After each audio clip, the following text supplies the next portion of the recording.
Hello, everyone. I am Mike Charleston, and Sarah has asked me to give the message today. Thank you. Welcome to Discovery Presbyterian Church. It is Sunday, June 16th, which also happens to be Father's Day. Happy Father's Day to all the fathers that are here today and those who are watching us remotely.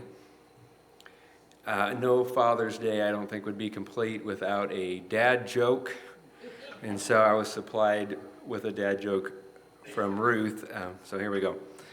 So I saw two big blackbirds in my yard this morning, and they were stuck together. And it turns out they were Velcros. There we go. And that's all. I'll have a nice day. I've got more. So being a father is the greatest thing that I've done and that I will ever do. As John said in 1 John 1:4, I have no greater joy than this, to hear that my children are walking in the truth. When my daughter was born, I knew immediately that I was in big trouble. A love came over me that was deeper than anything I'd ever felt. And from that point on, I knew that I would have to work really hard in refusing anything that this little creature would ask of me. And then it happened all over again with my son. We fathers, we have an immeasurable impact on our children. A guy named David Popenoe, who is a professor of sociology at Rutgers, and he's also the co-director of the National Marriage Project, said that fathers bring positive benefits to their children that really no one else can do. They're in a position to do something that no one else can really do. A 26-year study also found that a child's empathy is largely developed due to father involvement. Fathers spending regular time alone with their children translated into children who become compassionate adults. Studies show that children with fathers at home are more likely to live with sufficient means. They're more likely to do well in school, and they're less likely to make bad decisions.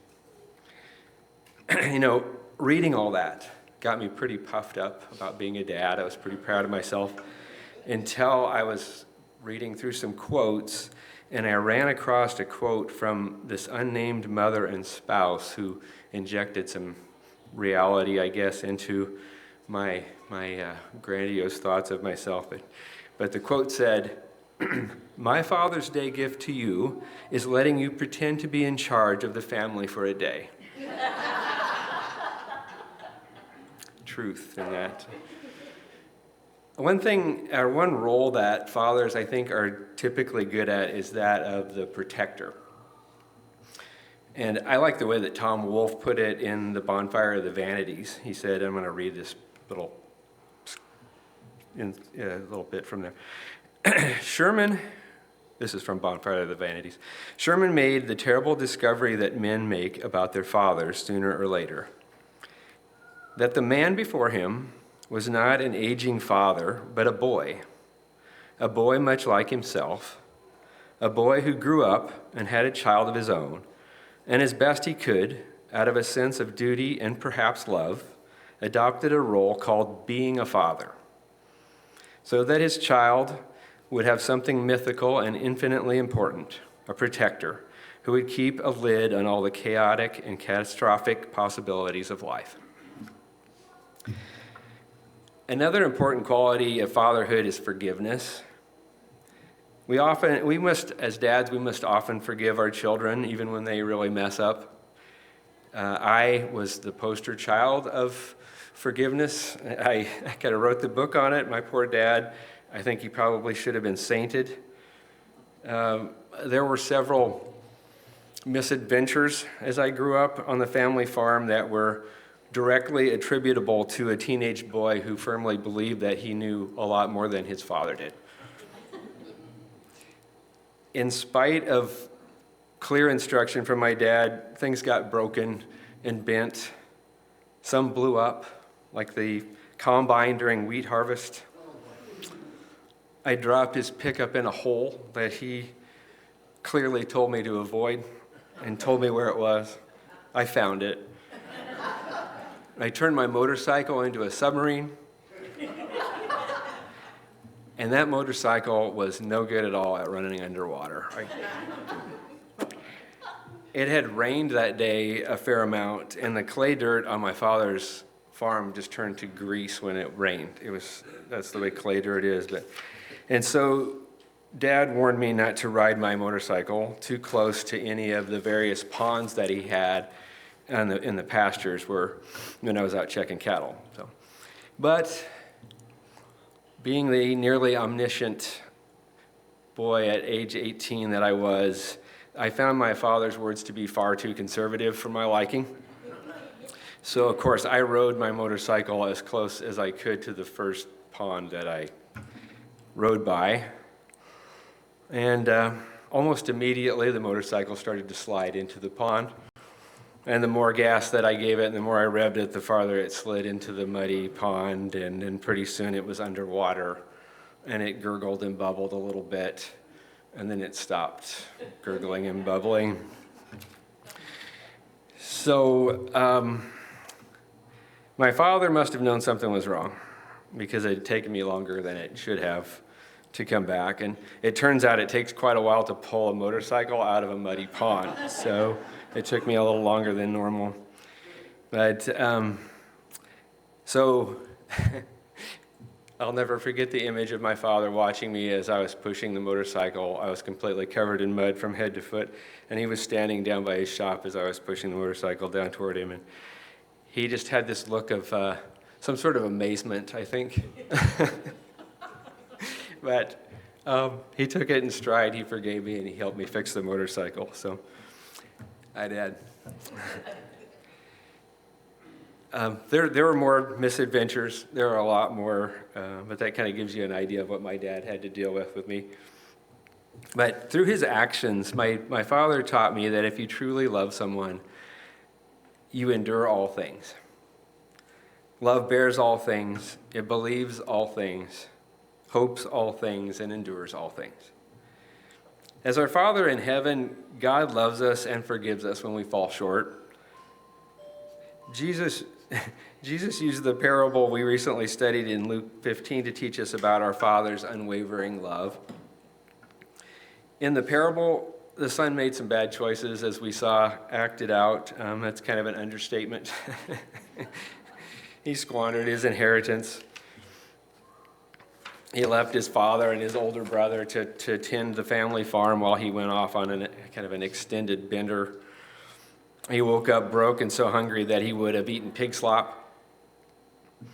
But when he got home, and when his father saw him at a distance, his father wasn't just happy, his father was ecstatic. His father was overjoyed. He ran to him and he threw his arms around him and he kissed him and he dressed him in fine clothes and he threw a party and he used all the best things in the party, the best of everything. To me, that's a story of inclusion. We are sinners all, but we are God's children and God loves us unconditionally. And that's the gift of all gifts to me. And as Christians, I think we have a duty to look for people who may not realize that they're privy to this gift. They may not understand that they're able to have it just as we do. These are the people that may be on the margins of society. There may be people who think that they don't believe in God, or they may be adrift or lost. We need to look for these people, I think, and gently tell them about this gift that God gave us, of how he is our loving Father and he's overjoyed to see us, no matter what, when we come home to him. We don't need to be judgmental or heavy-handed. We're making these people aware of this great gift, and we only need to point that out. I think a lot of people don't know that they are loved and welcomed by God regardless of the circumstances. They may have been told, and maybe in a roundabout way, that they aren't welcome, that they aren't good enough. Over the years, I think some people have been made to feel alienated from the church, made to feel unwelcome in some cases. In the parable of the prodigal son, the older brother sulks and he won't attend the party because he didn't feel his younger brother deserved a party. Because he felt he did all the right things and his younger brother didn't, clearly didn't. And as we heard, he said, "Listen, Dad, for all these years I've worked and I worked like a slave for you. I never disobeyed what you told me. Yet you never even gave me a young goat so that I can celebrate with my friends." You hear that so often these days, you know.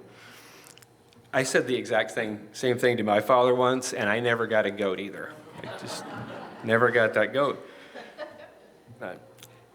The older brother is someone who believes some don't deserve God's gift, in my opinion. But God tells them that all that is mine is yours. We have to celebrate and rejoice, as we heard, because this brother of yours was dead and he's come to life. He was lost and has been found. So let's go look for the people that are in the margins and let's share this gift that God gave us. Let's welcome the prodigal and the wayward with open arms. Let's be fathers and mothers and uncles and aunts and friends who forgive and endure all. Happy Father's Day, dads. God bless you all and keep you.